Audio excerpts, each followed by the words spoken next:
This year's traslasyon or the procession of the image of Jesus Nazareno from Quirino Grandstand to the Minor Basilica and National Shrine of Jesus Nazareno has officially begun. For the latest updates, Mobile Journal Merimon Reyes is on the ground. Merimon, ano na ang vibe o feels ngayon dyan? All systems go? Everybody's okay? Frozen si Merimon. Merimon? Oo, kasi we have a lot of mojos naka-station sila in different areas dyan sa Manila para nga bantayan yung nangyayaring traslasyon. Ang problema kasi since mojos tayo reliant on the signal of cell phones and internet, may jamming system dyan. Yes, oo. So kanina, the last time I checked, talagang napakarami na nung mga deboto natin dyan sa traslasyon na ongoing na nagaganap ngayon. Ang kanilang target daw na oras na matapos ang prosesyon na maibalik yung puon na Nazareno sa loob ng Minor Basilica would be 10 hours. Pero ano na ba running time natin ngayon? Kamusta natin ulit si Merimon? Yes, Merimon. Ayan, Merimon, ano ba overall vibe ngayon dyan from where you are? Ano yung nakikita mong pag-uugali ng police? Kalmado ba sila? Are they relaxed? Ano ba give us a picture, paint us a picture. Angelo and Angela, ngayon yung mga nandito sa paligid ng Quirino Grandstand, yung mga deboto, mga security officers, even yung mga medical response team ay nagpapahinga na muna since overnight, mula kagabi hanggang kanilang madaling araw, 4:41 AM to be precise, doon na nagsimula talaga yung pag-andar ng andas para sa Traslasyon 2025. And yung latest sa datos natin, halos pumatak na ng 700,000 yung mga debotong nandito sa Quirino Grandstand kanina. Pero, sana obserbahan din natin, medyo naging mabilis yung pag-andar ng andas mula dito sa Quirino Grandstand palabas doon sa Finance Road. So less than or about 30 minutes, nakalabas na yung andas dito sa Quirino Grandstand. Pero naobserbahan natin, even if nabago yung pinaka-desenyo nung andas, mas tinaasan na to, wala ng mga puwang o yung mga pwesto ng ilaw at bulaklak na matutungtungan, marami pa rin sa mga deboto yung sumusubok na makalapit o makatungtong dito. Kaya medyo nagkaroon kanina ng glass, medyo hindi umusad ng maayos itong andas. Pero nung nakuha na yung sinasabing flow nga na paghatak ng lubid nito, nagpatuloy na ito sa paglakad. Pero sa mga nakikita din natin sa pag-monitor din natin, doon nga sa may Ayala Bridge o Ayala Boulevard, nagkakasiksikan na ang mga tao. Dahil ultimo yung mga deboto, even if sinabi na bawal munang pumunta o tumambay sa mga tulay na dadaanan ng andas, ay pinigpilitan din nila yung pagpunta roon. Dito naman sa likuran natin sa Quirino Grandstand, patuloy pa rin yung pahalik o yung pagpupugay naman sa imahe ng Jesus Nazareno. And base sa mga nakausap natin mula sa Hijos de Nazareno, abot pa doon sa labas ng Calao Extension yung pila ng mga tao ng mga deboto. So yung ilan sa mga deboto na nakita natin simula kagabi hanggang kaninang madaling araw, yung iba sa kanila sumama sa traslasyon, yung iba na natili dito, nagpipiknik pa nga, nagpapahinga at yung mga bata ay naglalaro pa. Meron mo nabanggit mo na mabilis ang paglabas ngayon ng andas as compared to the other years. Is it because yung bago nilang ginawa, yung bawal ang salubong until after na makalampas ka ng Manila Hotel going into Ross Boulevard?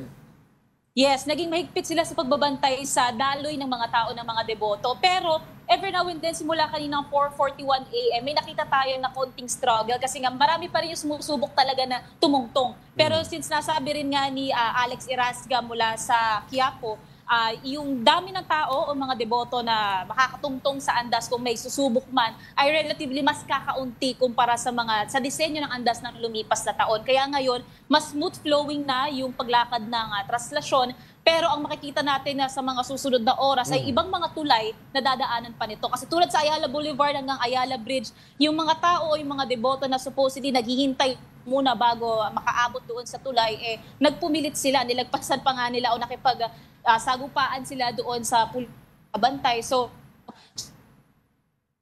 Merimon? Medyo nahirapan tayo sa signal with Merimon. Merimon, can you still hear us?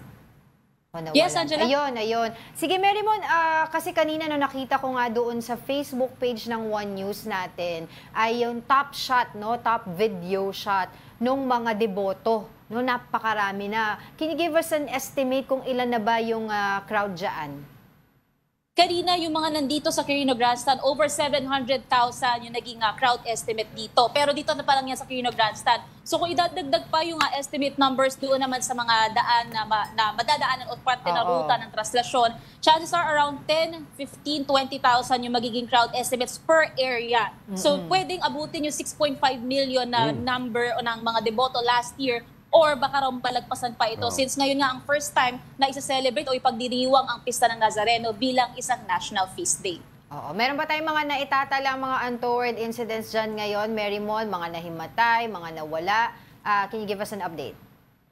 So far kanina nung dumaan tayo o nag-ikot tayo dito sa Quirino Grandstand, doon sa may pwesto ng isang medical response team, merong isang senior citizen na nakahiga sa loob ng kanilang ambulansya. Ang nasabi lang sa atin tungkol dito ay sumamaraw ang kanyang pakiramdam, posibleng dahil sa puyat, sa pawis, at saka sa init ng panahon ngayon. Kasi kahit sabihin natin na medyo nagiging makulimlim ang panahon, iba pa rin yung init ngayon plus yung dami ng mga yun pa lang yung datos na meron tayo mula rito sa Quirino Grandstand. Siguro yung estimate na lang ulit no, ng tapos ng prosesyon dyan. Kasi may target daw sila 10 hours, pero ma-achieve ba yung 10 hours?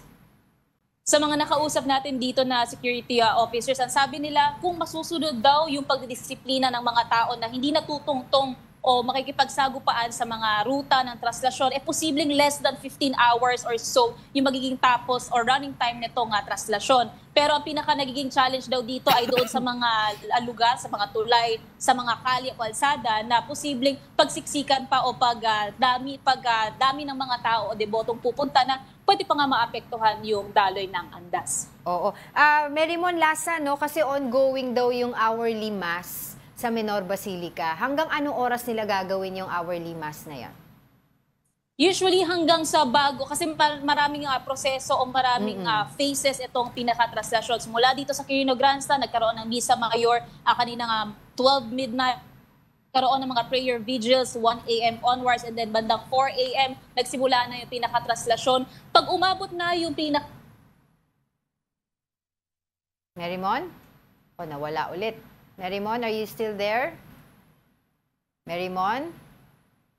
For those who just tuned in, ang nakikita niyo po sa inyong TV screen it's the ongoing traslasyon. Yes. Wherein sinasabi na thank you, Mary Mon, for that update. I guess we won't get back to her, but the video you saw or you were looking at a while ago is may nakasampa pa rin ng mga deboto. At ito yung mga volunteers na iba fending off those who are trying to climb the andas. Ang problema kasi yung dito, mga nakapalibot dyan sa loob, sa may gilid ng andas, ang tawag sa kanila, Hijos del Nazareno. Yan, naka-red sila, tapos kita mo isa naka-megaphone.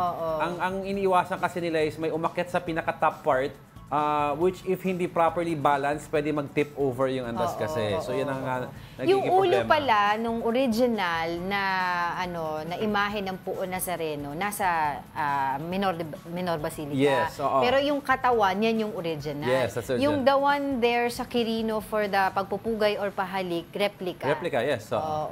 Pero yung pati yung krus na pasan-pasan nasa Menor Basilica. Because it's already nung dinate nila ng mga historians, the wood or the material, kung lagi mo daw i-expose sa elements, baka matunaw, mag-crack. Magdi-degrade daw, eventually hindi daw tatagal 400 plus 400 years. And it's a and it's considered already an historical artifact. So 1606 nang dumating dito. So ayaw nila ilabas. So that's why ang replica na lang ang nilalabas nila. Mamaya mga brunchies, marami pa tayong mga updates tungkol sa Puo Nazareno, yung ongoing na traslasyon 2025. Dito lang kayo sa brunch, One News. Sa lahat ng programa we have na One special News. coverage.